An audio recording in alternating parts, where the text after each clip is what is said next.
तुम्हें लगता है कि ये धातु श्रृंखला मुझे बांधने के लिए पर्याप्त है दुर्योधन?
जब तक अनंत आकाश को बांधने में सक्षम श्रृंखला तुम्हारे पास ना हो, तब तक ऐसी मूर्खता पुनः करने का प्रयत्न मत करना दुर्योधन। ये छल, ये माया, यही है ना तुम्हारे अस्त्र छलिए। परंतु मुझे तुमसे या तुम्हारे इस माया से डर नहीं लगता। हर लूंगा मैं तुम्हारे और उन पांडवों के प्राण।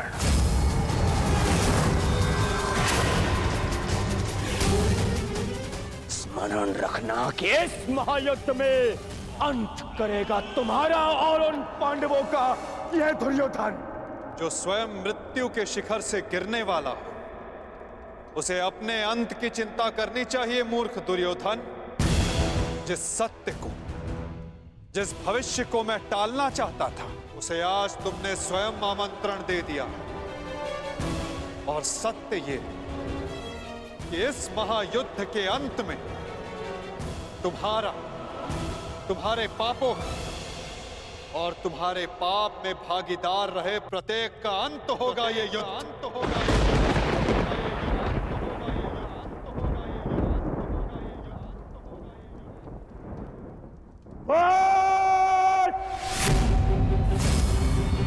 मेरे राज्य में, मेरे ही सभा में आके मुझे धमकी देता है छलिए। तुम्हारा राज्य, तुम्हारी सभा, इस राजसभा के समक्ष कितना सा आकार है तुम्हारा दुर्योधन? और हस्तिनापुर के समक्ष कितनी सी है ये सभा? और इस पृथ्वी के सामने कितना सा है हस्तिनापुर? और इस ब्रह्मांड में क्या स्थान रखती है ये पृथ्वी? यदि मनुष्य का अभिमान और दम उसके आकार से अधिक बड़ा हो जाए, तो वही मनुष्य को स्वयं अपने बोझ से मार डालता है।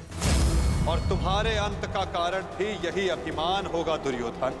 और तुम्हारा अंत भी तुम्हारे इसी अभिमान से होगा दुर्योधन।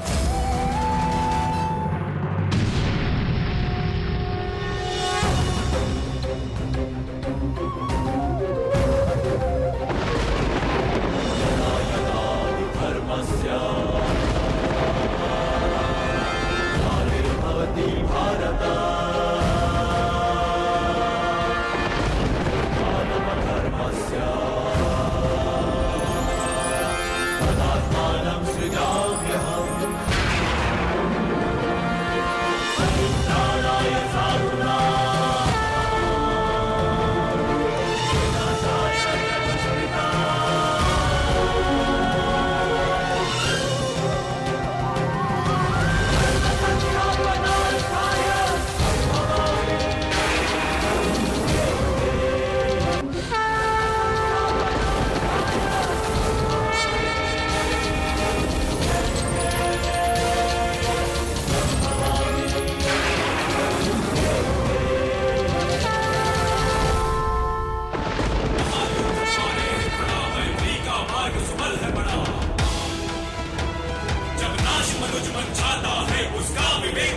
आता है, मृत्यु मित्य करवाने को वो स्वयं नाश बुलवाता है।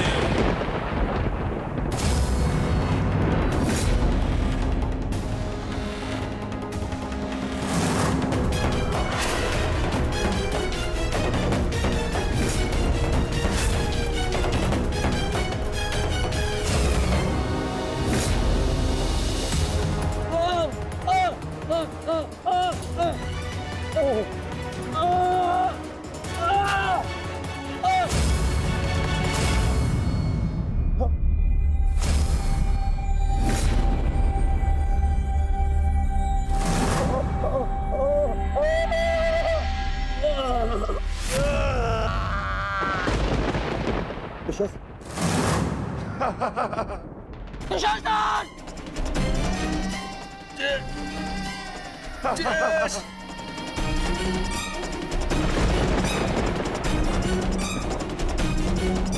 ये सब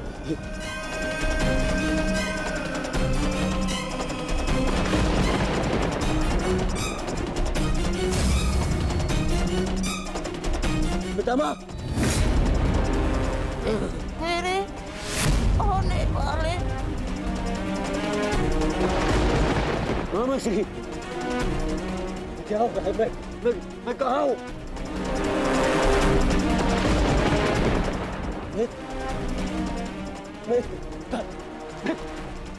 मैं कहाँ हूँ?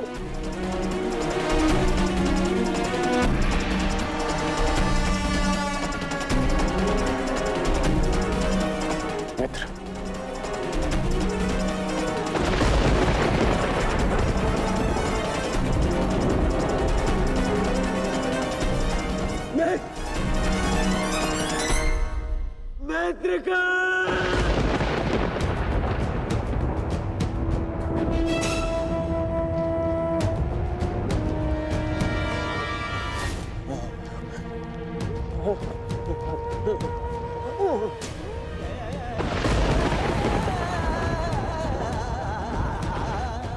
असंभव है ये, असंभव है ये। इसे तुमने ही तो संभव बनाया है दुर्योधन।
इस युद्ध के जन्मदाता तुम ही हो।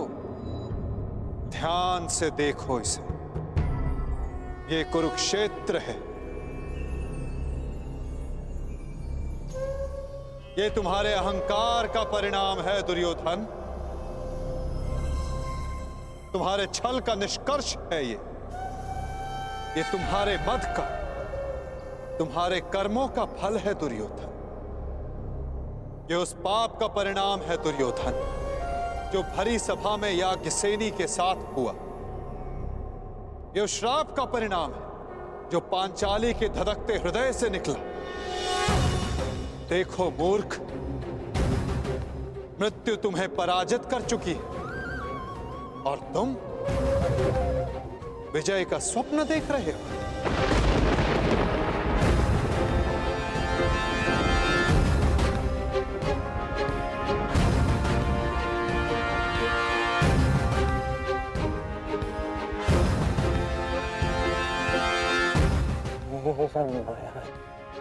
ये सब माया है।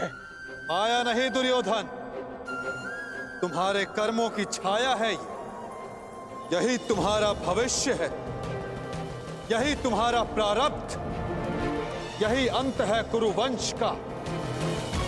युद्ध की चाह थी ना तुम्हें, महाविनाश देखने की इच्छा थी तुम्हें।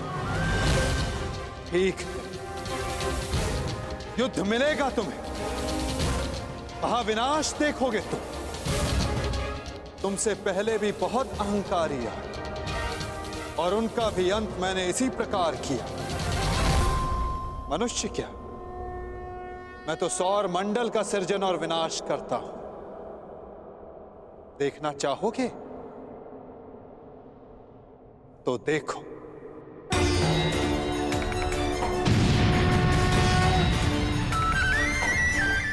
श्री कृष्ण गोविंद। उधर देखो दुर्योधन।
ये क्या हो रहा है? नहीं, ये सब मिथ्या है। ये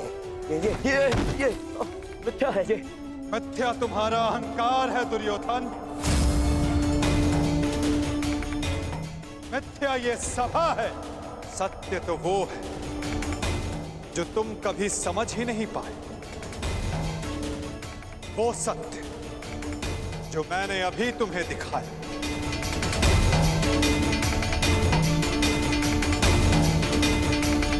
सत्य केवल मैं हूं दुर्योधन, शेष सब मिथ्या। ये सब माया है। तुम साधारण मनुष्य हो और कुछ नहीं हो। आश्चर्य है, परंतु इसमें तुम्हारा क्या दोष? जब मनुष्य में अहंकार, तो वो सत्य केवल आकार से पहचानता है। तो आकार देखो दुर्योधन।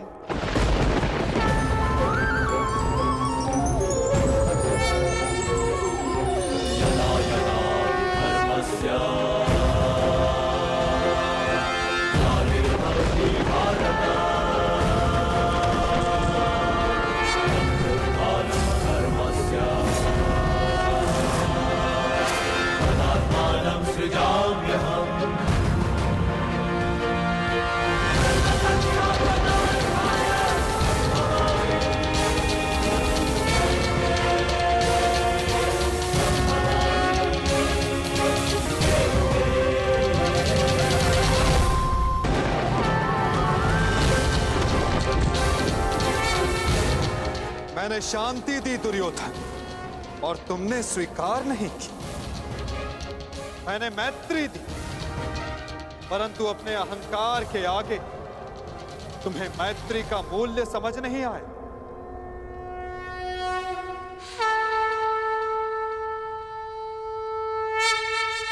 मैं प्रेम लाया था, परंतु तुमने युद्ध मांगा दुर्योधन। तो सुनो, अब युद्ध होगा।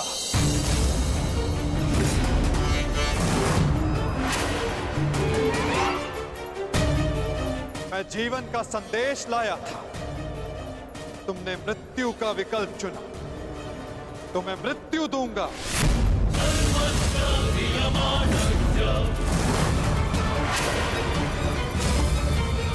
तुम्हें अनुमान नहीं दुर्योधन कि यह युद्ध कितना भयंकर होगा। महासंहार होगा, पापियों के प्रत्येक भागीदार का अंत होगा ये महाभारत।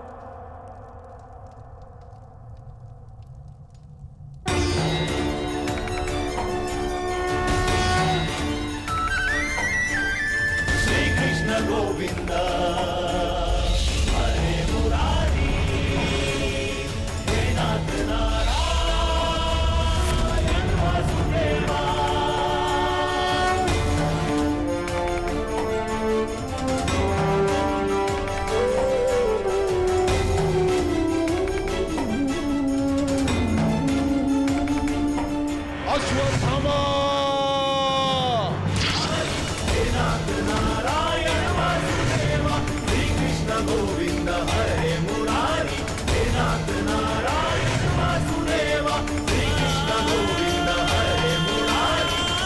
बाण संधान करो पार, मुक्त करो राधे को।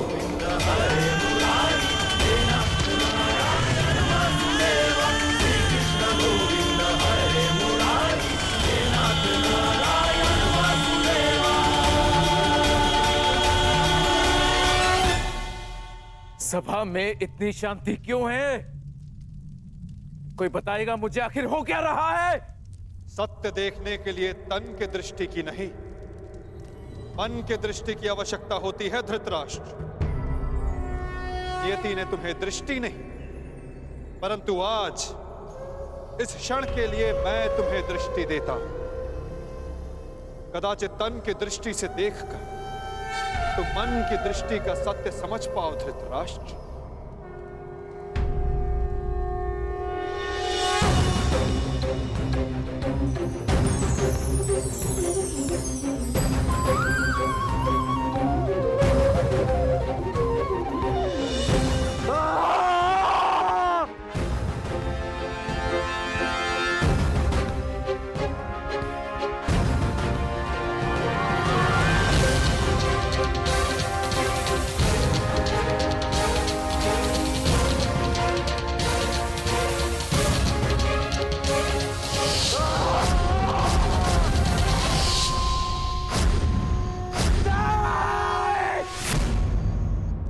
नहीं चाहिए ये दृष्टि मुझे, वापस ले लो।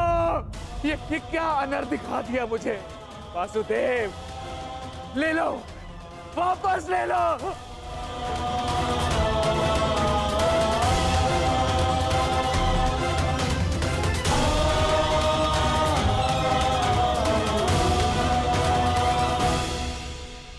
जो सबने देखा वही अंत है और वही नया प्रारंभ। परंतु ये आप सबको स्मरण तब होगा जब ये वास्तविक में आप सबके साथ घटित होगा।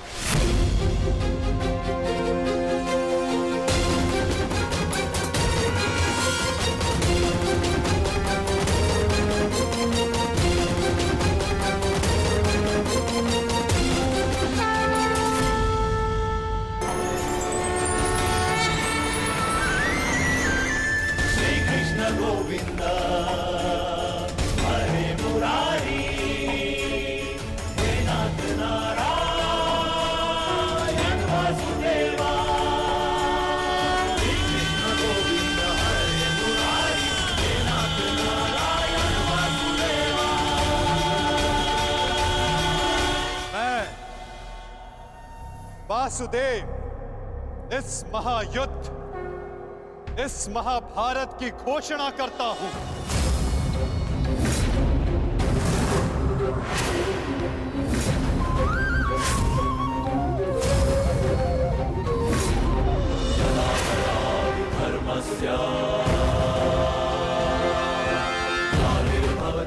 स्मरण रखना दुर्योधन,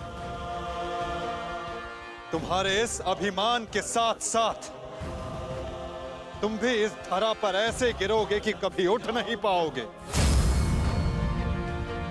इस महाहिंसा, इस महाविनाश के उत्तरदायित्व का बोझ तुम अपने साथ दूसरे लोक लेकर जाओगे दुर्योधन।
केशव,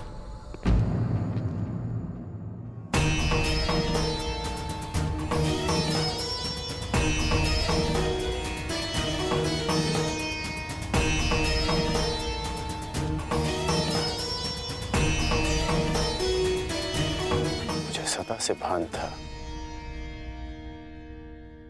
कि आप साधारण मनुष्य नहीं हैं।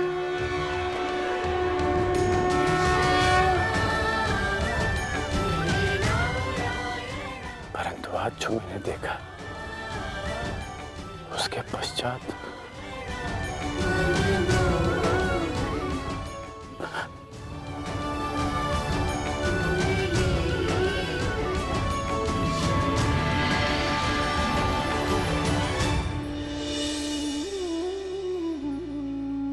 मेरे साथ आओ मित्र। ये स्थान अब वार्ता करने के लिए उचित नहीं रहा। यहां शब्दों का कोई मोल नहीं। यहां शब्द केवल सुने जाते, समझे नहीं जाते। आओ मेरे साथ।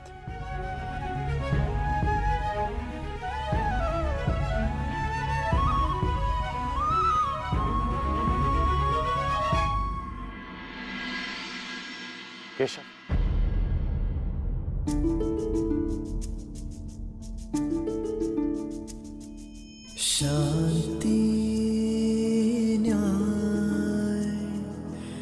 एक बार आप मेरे सारथी बने थे, आज ये गौरव मुझे दीजिए केशव।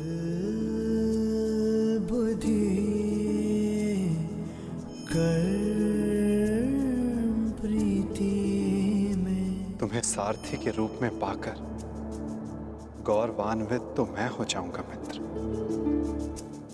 कृष्णा कहो या कर्ण कहो, है दोनों एक समान। ठीक है। कृष्णा कहो या कर्ण कहो, है दोनों एक समान।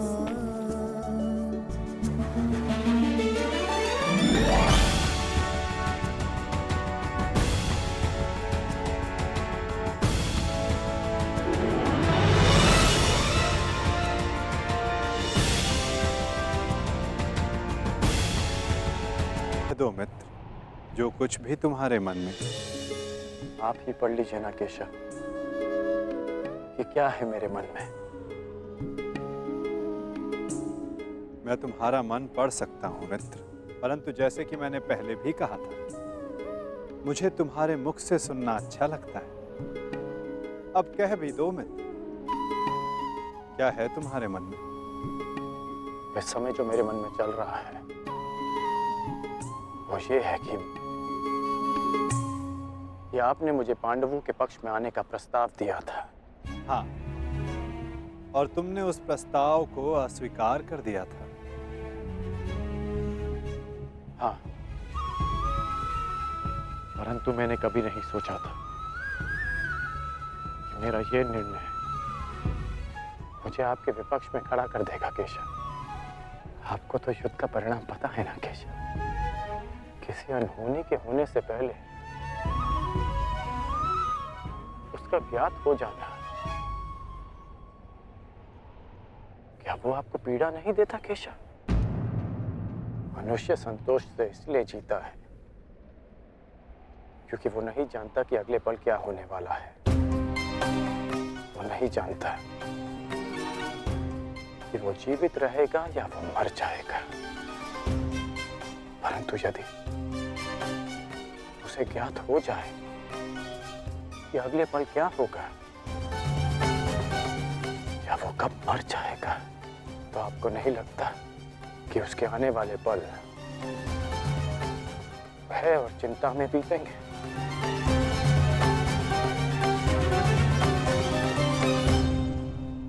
ये सोच पर निर्भर करता है अंगराज। यदि मनुष्य को अपना अंत ज्ञात हो तो हर वो क्षण जिसे हम व्यर्थ करते हैं, उन क्षणों को जिया भी जा सकता है। इस नदी को देख रहे हो? इस बहती नदी को पता है कि अंततः इसे सागर में जाकर मिल जाना है। अधिक ज्ञान पीड़ादायी नहीं होता मित्र।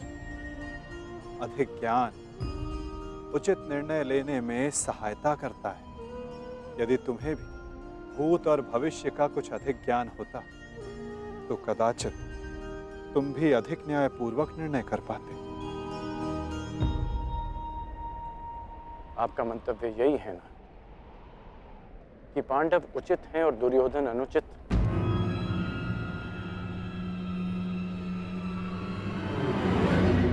क्षमा कीजिएगा, परंतु मैं आपकी इस बात से सहमत नहीं हूं।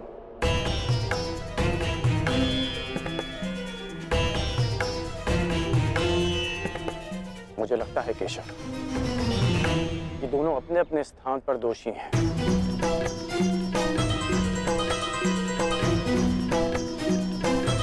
और इसी कारण से दोनों अपनी अपनी दृष्टि में निर्दोष और सही हैं।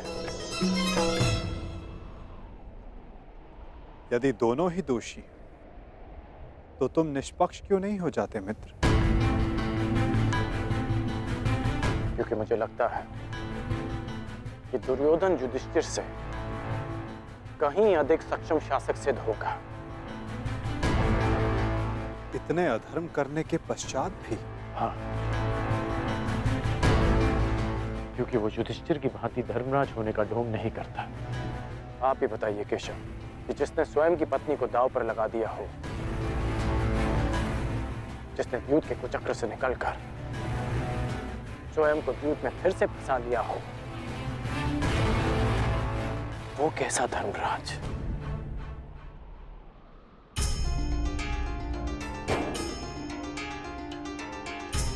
युधिष्ठिर की असमर्थता के कारण राजकुमार युधिष्ठिर, मेरे शौंड की रक्षा कर लीजिए।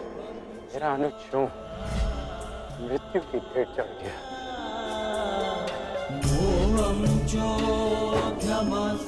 जब मुझे सूत पुत्र कहकर रंगभूमि की स्पर्धा में भाग लेने के लिए अयोग्य घोषित कर दिया गया था, राजकुमार के साथ द्वंद्व की अनुमति एक सूत पुत्र को नहीं दी जा सकती।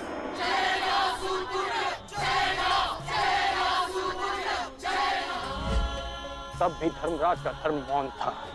ऐसे में दुर्योधन ने मेरा हाथ थामा, जिसे आप अधर्मी कहते हैं। आज मैं अंगराज हूं, परिवर्तन के लिए खड़ा हूं। वो केवल दुर्योधन के कारण केशव। मैंने कहा था ना, यदि तुम्हें तनिक अधिक ज्ञान होता तो तुम उचित निर्णय ले पाते मित्र।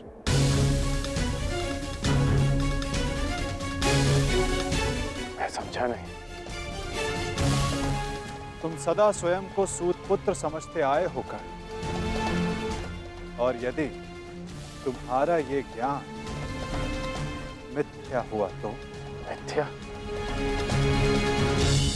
हाँ कर, क्योंकि तुम्हें तो पता ही नहीं कि तुम वास्तव में हो कौन।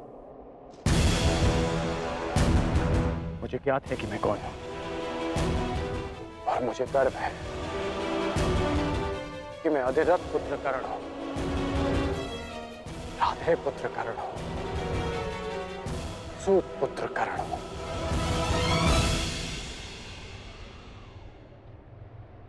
तुम राधे नहीं हो अंगराज, तुम अधिरथ पुत्र नहीं, तुम सूत पुत्र नहीं।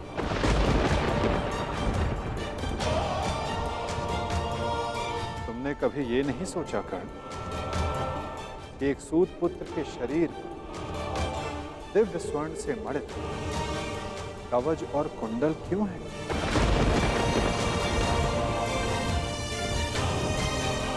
तुम्हारे मन में यह प्रश्न कभी नहीं उठा कि एक साधारण से सारथी के पुत्र के पास ये कवच और कुंडल क्यों है?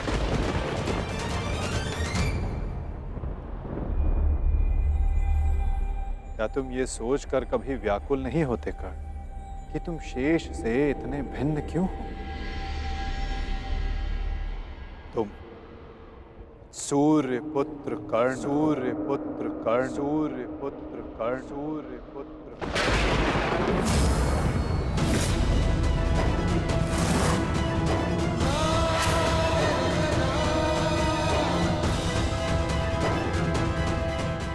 स्वयं सूर्य नारायण के अंश हो तुम कर्ण।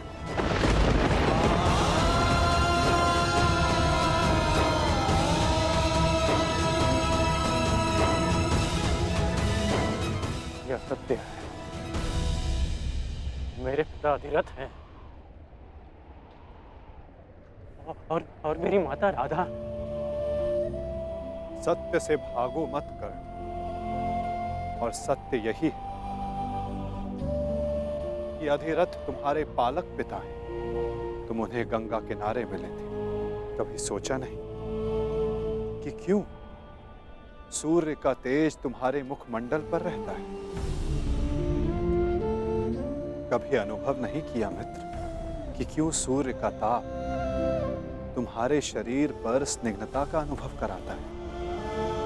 तब भी समझ नहीं आया तुम्हें जब दिग्विजय करते समय पांचाल युद्ध में क्यों शत्रु पक्ष पर सूर्य देव का ताप बरस रहा था? क्योंकि तुम अधिरथ पुत्र नहीं, तुम सूर्य देव का आशीर्वाद हो कर्ण।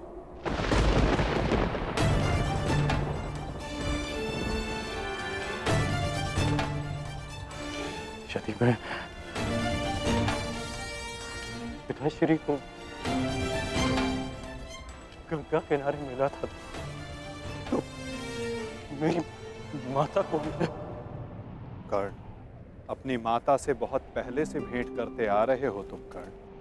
चूंकि रक्त सदा रक्त का सम्मान करता है। कभी सोचा है कि वो कौन है जिनके समक्ष आते ही तुम्हारी दृष्टि उनके पांव की ओर चली जाती है? वो कौन है जिनसे हर युद्ध से पूर्व उनका आशीष लेने का तुम्हारा मन करता है? कौन है कर्ण जो सदा तुम्हें अपने पुत्रों के समान प्रेम करती है? वो कौन है जिनकी आंखें तुम्हें देखते ही भर आती हैं? अर्जुन से द्वंद्व होने के पश्चात भी तुमने कभी पांडवों का अहित नहीं चाहा, कभी उनकी रक्षा की, कभी उन्हें चेतावनी दी। क्यों कर्ण? इसलिए नहीं कि तुम न्याय चाहते थे, अपितु इसलिए कि तुम्हारी धमनियों में बहता हुआ रक्त तुम्हें पुकार रहा था। हाँ कर्ण, तुम राधे नहीं कुंती पुत्र हो,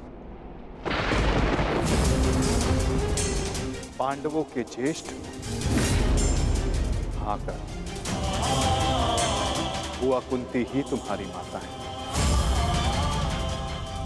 और तुम उनके ज्येष्ठ पुत्र।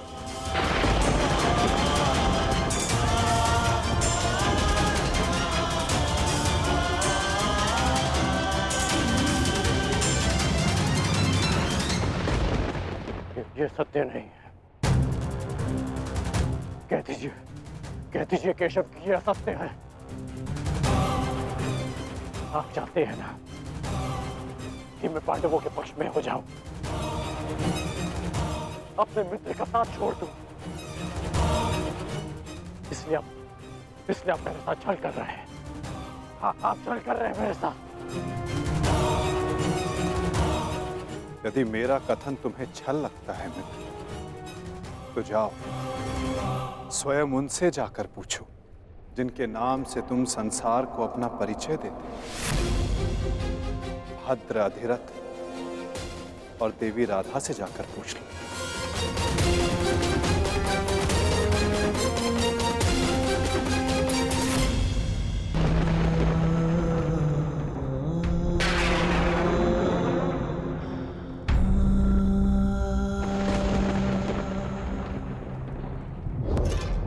आ गए? उचित समय पर पहुंच गए। आओ भीतर आओ।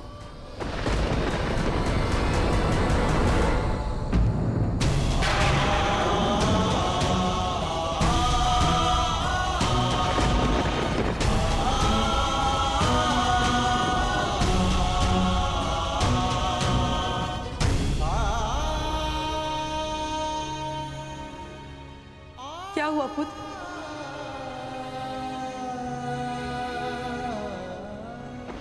तुम राधे नहीं हो अंगराज, तुम सूर्य पुत्र कर्ण हो।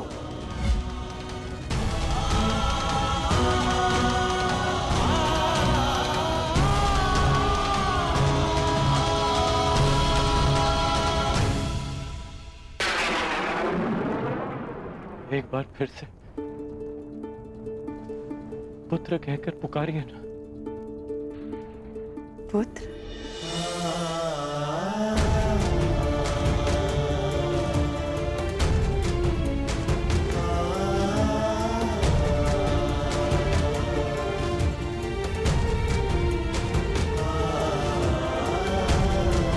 क्या हुआ पुत्र? तुम इतने व्यथित क्यों हो? क्या हुआ? मैं व्यथित था अपने ही माता। मैं समझ गया कि ये वासुदेव का खेल है। वो मेरे साथ खेल खेल रहे हैं माता। खेल? कैसा खेल? क्या विनोद किया केशव ने? बहुत भारी विरोध किया उन्होंने। उनका कहना है कि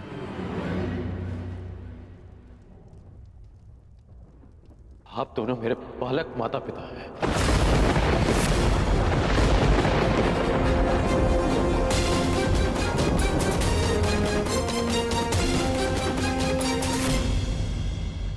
मैं पिताश्री को गंगा तट पर मिला था। ये सूर्यदेव मेरे पिता है और माता कुंती मेरी माता।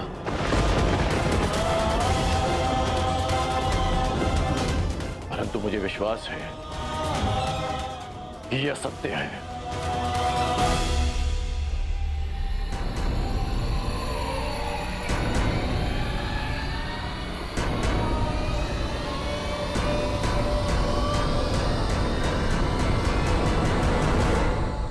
ये असत्य है ना? मैं आप ही का पुत्र हूं।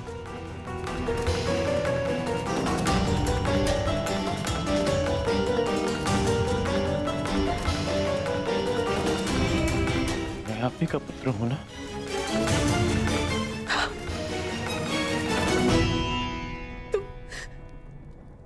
तुम मेरे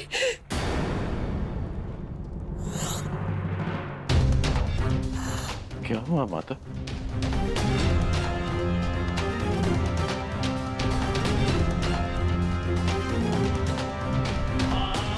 क्या हुआ पिताश्री? आप दोनों मौन क्यों हैं? कहिए ना कि आप ही मेरी माता है। कहिए ना कि मैं आपका पुत्र हूं।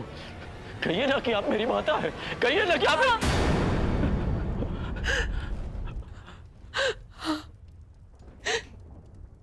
मैं तुम्हारी माता हूँ।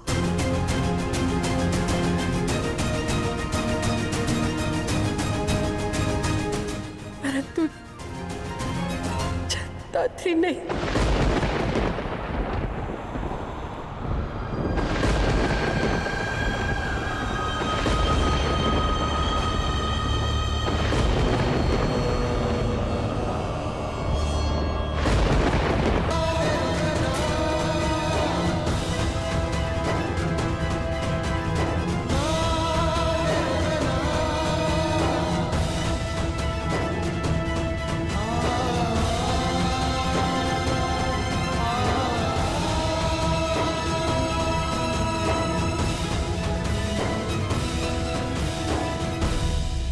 इतने वर्षों से हमने तुमसे ये सत्य छुपा कर रखा कि देवी कुंती तुम्हारी माता है। इसी कारण हम न तुम्हें धनुर्विद्या सीखने देना चाहते थे और न रणभूमि में जाने देना चाहते थे, क्योंकि देवी कुंती तुम्हारी जन्मदात्री है। केशव ने तुमसे कदाचित असत्य नहीं कहा। तुम मेरे पुत्र नहीं।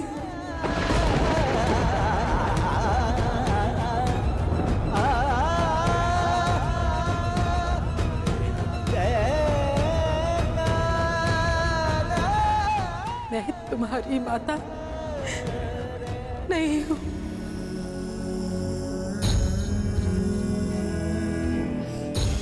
आप असत्य कह रही हैं कि आप मेरी माता नहीं हैं। यदि ऐसा होता तो क्यों बचपन में जब मुझे भूख लगती थी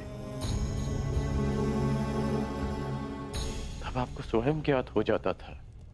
जब मुझे निद्रा आती थी तो कौन मुझे अपनी गोद में सुलाता था?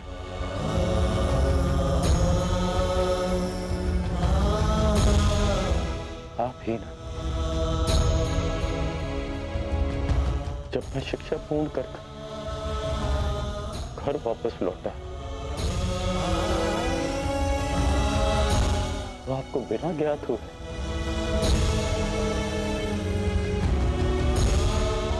कैसे पता चल गया कि मैं आ गया और आपने अधिक भोजन बनाया?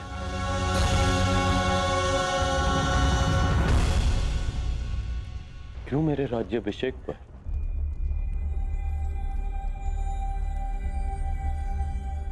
पिताश्री के शपथ देने के पश्चात भी आप मुझे छुप कर देखने आई थी? जब मैं अंग जा रहा था तब क्यों मुझे परिवर्तन का आशीष दिया?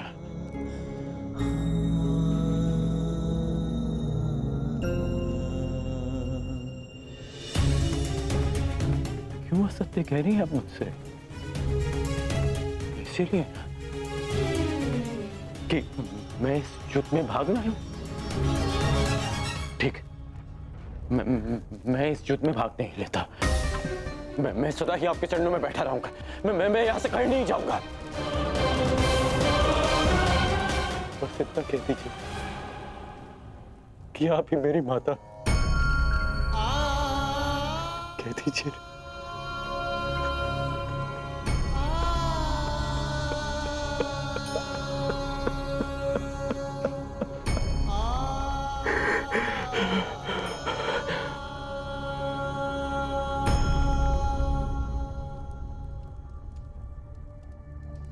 आपके अश्रुओं ने और आपकी चुप्पी ने सत्य सामने ला दिया। धर्मं च लोभं च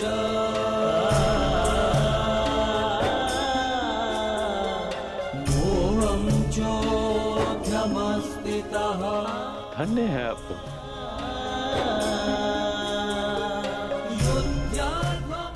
किसी और की संतान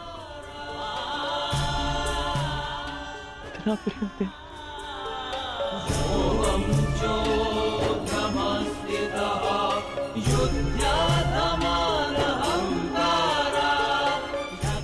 मैं आपका रण कभी नहीं उतार पाऊंगा।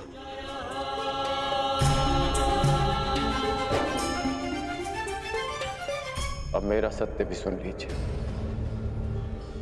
मैं सदा प्राधिकरण ही कहलाऊंगा।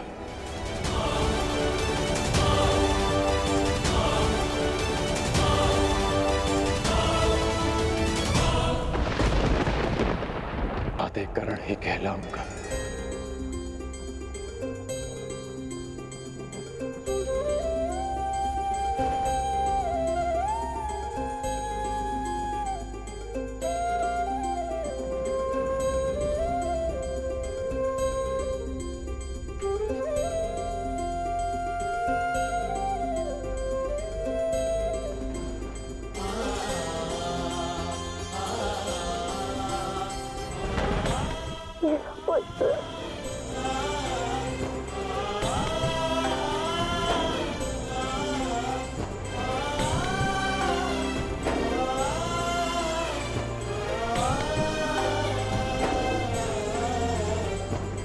कहाँ जा रहे हो पुत्र?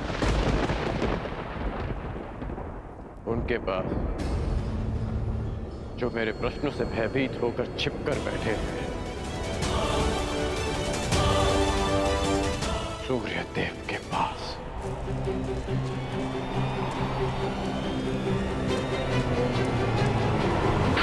वेगों के आवरण से बाहर निकलिए सूर्य देव। अब आप मुझसे और नहीं छिप सकते। मेरे समक्ष आइए सूर्यदेव।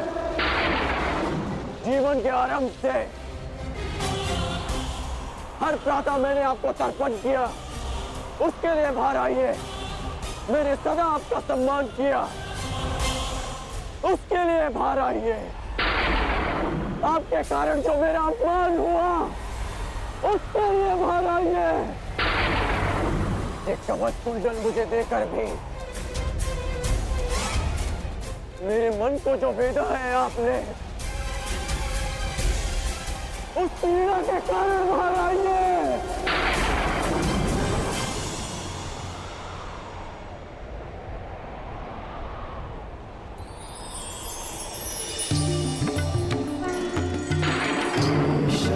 रवि संप्राप्तः भास्करो लोकपाल।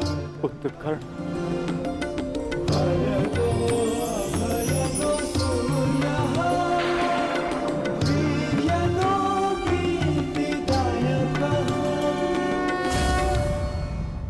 पुत्र, मैं ये तो मैं जान गया कि मैं आपका पुत्र हूँ। आगे कहिए सूर्यदेव। पुत्र, मैं विवश था, तुम्हारे जन्म के लिए भी और तुम्हारी पहचान छिपाने के लिए भी। महर्षि दुर्वासा ने देवी कुंती की सेवा से प्रसन्न होकर उन्हें यह आशीर्वाद दिया कि वो जिस भी देवता का आवाहन करेंगी वो उन्हें पुत्र देंगे। देवी कुंती बालिका थी, उन्हें लगा कि कहीं ये वरदान मिथ्या तो नहीं, और उन्होंने खेल खेल में मुझे ये आह्वान दिया और वरदान से विवश होकर मुझे उन्हें अपना अंश देना पड़ा। विवश थे आप? क्या आज विवश नहीं है? माता कुंती को मुझे अपनाने में समाज का भय था, परंतु आपको किस बात का भय था? आपने मुझे सत्य क्यों नहीं बताया? संसार भर को प्रकाश देने वाले ने अपने ही अंश को अंधकार में रखा। क्यों? जब संसार मुझे सूत पुत्र कहकर नीचा दिखाता रहा, तब आपकी दृष्टि क्यों नहीं झुकी? जब सब मुझसे मेरा अधिकार छीनते रहे, तब आपके अहंकार को ठेस क्यों नहीं पहुंची? क्यों तब तक आप मेरी प्रतीक्षा करते रहे, जब तक मुझे स्वयं ज्ञात नहीं हो गया कि मैं आपका पुत्र हूं? क्यों मुझसे सत्य को दूर रखा आपने? क्यों? मैं मानता हूं कि मैंने तुम्हें सत्य से दूर रखा, परंतु मैं सदैव तुम्हारे साथ था। मैं नहीं चाहता था कि समाज को इस बात का ज्ञान हो। मैंने तुम्हें ये कवच और कुंडल इसलिए दिए ताकि तुम अपने हृदय को और भी अधिक बलशाली बना सको। तुम्हें समाज की कठोरता को सहने की शक्ति मिले। मुझे क्षमा कर दो। आपके अश्रु मुझे सांत्वना नहीं दे रहे, अपितु भान करा रहे हैं कि मैं आपके लिए केवल एक फूल के अतिरिक्त और कुछ नहीं था।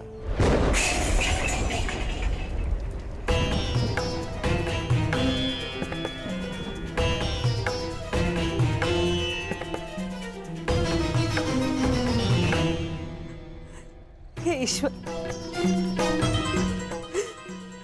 मेरे पुत्र की सहायता करना।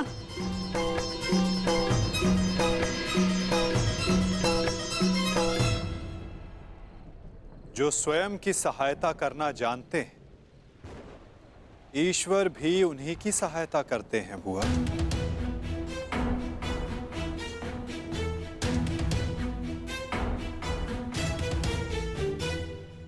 मैं सदा आपकी पूजा करता रहा, आपको तर्पण देता रहा, और भविष्य में भी मैं ऐसा ही करूंगा। मैं सदा आपका सम्मान करूंगा, क्योंकि मेरे लिए आप सदैव सबसे शक्तिशाली रहे। मेरा मन मलिन है आज, परंतु मेरे मन में आपके प्रति कोई मैल नहीं।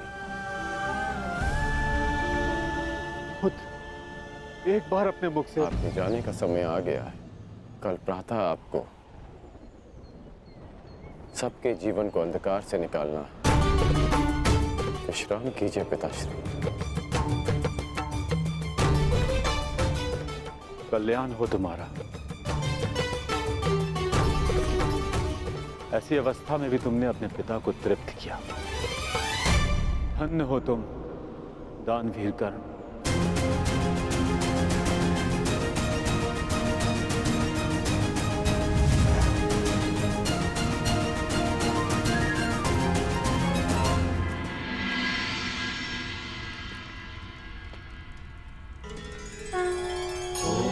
अब आप और कितना व्यथित रहेंगी बुआ? आप अपने कर्मों को संसार से छिपा सकती हैं, परंतु अपने कर्मों के फल को आप स्वयं से और कितना छिपाएंगी? अपने कर्मों का सामना प्रत्येक को एक ना एक दिन करना ही पड़ता है बुआ।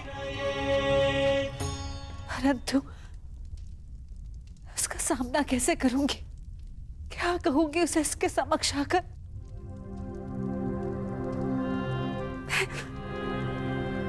मैं कैसे उसे समझाऊंगी कान्हा? क्या ये सब इतना सरल है? यदि सब कुछ इतना सरल होता तो जीवन जीवन नहीं होता बुआ। मनुष्य को अपने भय का, अपने अतीत का सामना करना ही पड़ता है, और ये भेंट जितनी शीघ्र हो, मन से बोझ उतनी ही शीघ्र उतर जाएगा बुआ।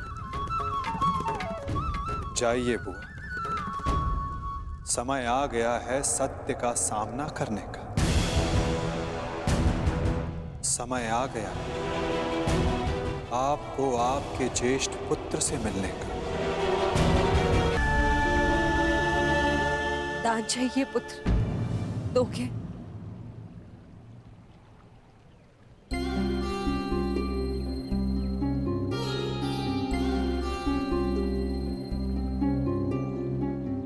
सुना है, प्रातःकाल सूर्य को अर्घ देते समय यदि तुमसे कोई कुछ भी मांगे तो तुम कभी मना नहीं करते, उसकी इच्छा पूरी करते हो। इसलिए मैं भी कुछ मांगने तुम्हारे समक्ष आई हूं। क्या इस दुर्भाग्यशाली माता को क्षमा दान दे पाओगे पुत्र?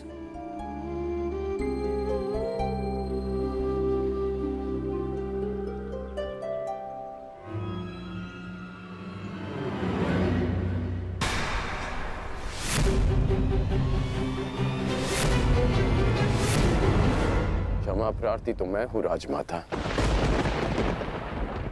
राजमाता, ऐसा मत कहो पुत्र। क्यों? क्या अनुचित कह दिया मैंने? ये कि सत्य जानने के पश्चात भी मैं आपको राजमाता क्यों कह रहा हूं? मैं आपके गले क्यों नहीं लग रहा? आपके चरण स्पर्श कर आपको माता और जननी क्यों नहीं पुकार रहा हूं?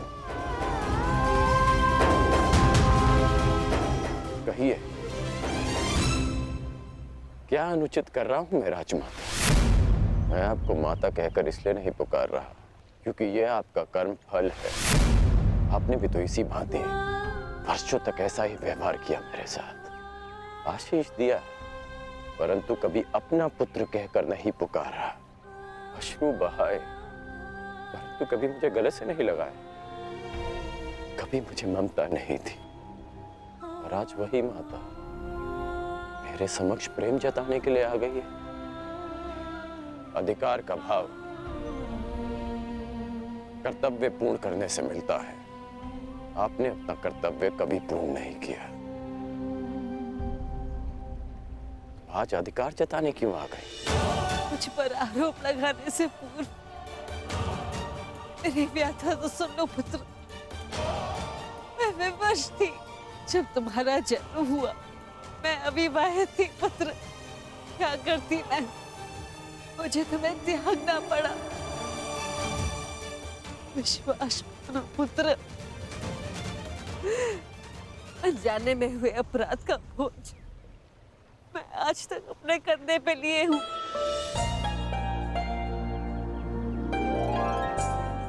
आपने अपनी व्यथा तो कह दी, परंतु मेरा क्या दोष था? एक बालक जिसने अपनी आंखें भी पूरी तरह नहीं खोली थी, उसके जीवन में आपने सदा के लिए अंधकार कर दिया। एक नवजात को गंगा माँ की भेंट चढ़ा दिया आपने। क्या आपने ये भी नहीं सोचा कि वो जीवित रहेगा या वो मर? कि यदि वो बच गया तो संसार उसे किस नाम से पुकारेगा? समाज उसे कितने ताने देगा कि उसका जीवन जीते जी नरक बन जाए। ये भी नहीं सोचा हमने। गंगा में इसीलिए बहाया ना क्योंकि गंगा मां पाप होती है। मैं आपके लिए पापी था ना, केवल एक पाप, एक अभिशाप, जिसे आप गंगा में बहाकर भूल गए। आश्चर्य की बात यह है कि कभी आपने मुझे खोजने का प्रयास नहीं किया, कभी ये जानने का प्रयास नहीं किया कि मैं जीवित हूं या मर गया। आपको पता है कि जब भी मैं आपके समक्ष आता था, आपको प्रणाम करता था, तो एक विचित्र स्नेह, एक अनोखा बंधन अनुभव करता था मैं। क्या आप कभी ऐसा अनुभव नहीं करती थी? तुम मेरे ही पुत्र हो। इसका ज्ञान मुझे रंगभूमि में हुआ, परंतु फिर भी आप मौन थी। ये जानने के पश्चात में आप समझा कि तब आपके समक्ष एक और प्रश्न आकर खड़ा हो गया कि युवराज पद की होड़ में प्रदा कर रहे अपने सारे पुत्रों को कैसे बताएं कि जिसके कुल का वो अपमान कर रहे हैं वो उनका ज्येष्ठ भ्राता है। हस्तिनापुर के समक्ष ये सत्य कैसे बताएं कि मैं आपकी प्रथम संतान हूं। बोलिए राजमाता, ये आज अचानक क्या हो गया? ऐसा मत कहो पुत्र। मैं नहीं चाहती कि मेरे पुत्र एक दूसरे का रक्त बहे। मुझसे सहन नहीं होता पुत्र, मुझसे सहन नहीं होता। समझ गया कि आप यहाँ मेरे लिए नहीं, अर्जुन के लिए आई। कि आप मुझसे क्षमादान मांगने नहीं, अर्जुन का जीवन दान मांगने आई। अर्जुन का जीवन दान मांगने आई। आप यहाँ इसलिए आई कि मैं अर्जुन का वध ना करूं। ऐसा मत कहो पुत्र। मैं नहीं चाहती कि मेरा कोई भी पुत्र एक दूसरे का वध करे। ठीक है, समस्त हस्तिनापुर के समक्ष ये स्वीकार कर सकती हैं कि मैं आपका ज्येष्ठ पुत्र हूं।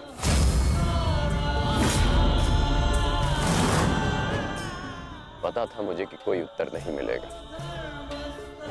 मेरे जीवन पर अनेक बार संकट आया, तब आपकी ममता नहीं जागी। परंतु आज जब अर्जुन के जीवन पर संकट आया,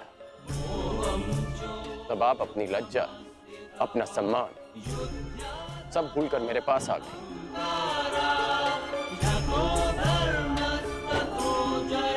सत्य में अर्जुन बहुत भाग्यशाली है कि उसे आपकी ममता मिली। मैं भले ही अर्जुन को युद्ध के द्वंद्व में हरा दूं, परंतु आज उसने मुझे ममता के द्वंद्व में हरा दिया। तुम्हारी अपराधी नहीं हूं मैं।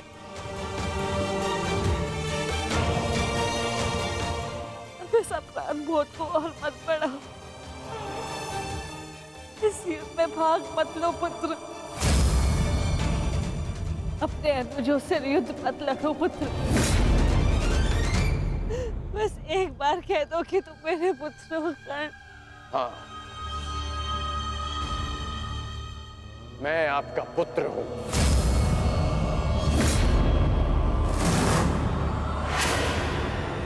किंतु आप मेरी माता नहीं।